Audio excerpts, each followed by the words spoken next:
你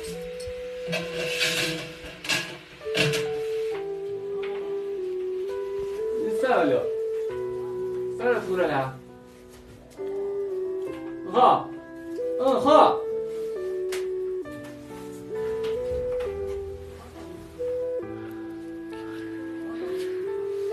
看，把这个取暖的铁家伙拿到厨房里来了。这上面取了个洞。这些水管都是连到一起的，到时候这个屋里面也就会通上暖气，然后再有这个火炉，到时候这个室内的房间也就温度也就有个20来度奥嘛。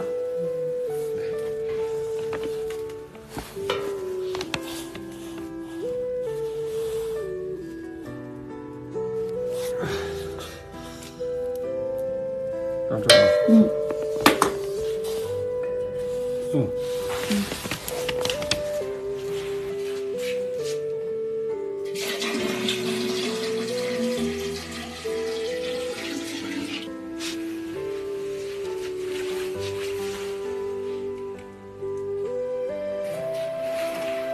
先点着看一下什么效果，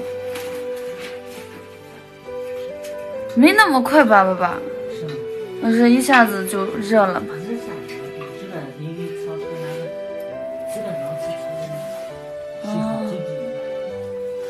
水要烧开是吧？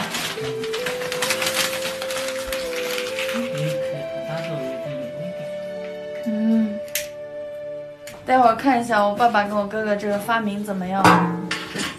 纯手工的焊起来的一个取暖什么？柴火两用炉，不过是水蒸气的那种取暖方法，就是不用加炭了。现在是这个温度，待会儿看一下最高温度能够拿到多少。来看看我爸爸跟我哥哥制作好的取暖炉。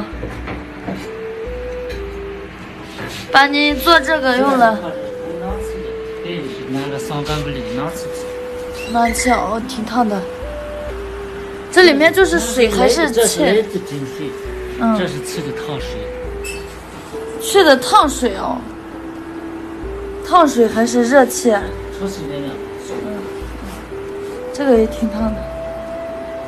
这个是废铁做成的。这是废烟花气瓶啊。然后它解开上之后，卖的这个两层废铁锅。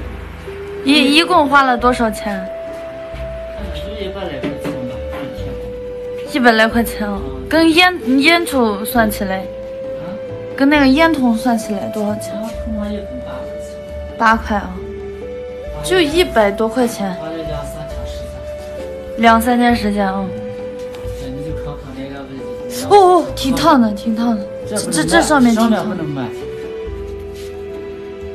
这里面是水。我去看看那边的温度有多少了。这是什么温度？就是它。这会儿都39度了，刚刚看的时候才10几度。这会儿还不够热哦，说明这个有个不好的一点就是特别费柴，这里面烧的是柴火，特别费柴火。我爸跟我哥设计的这个取暖炉，我感觉挺棒的。申请一个专利有没有？给我爸爸点赞。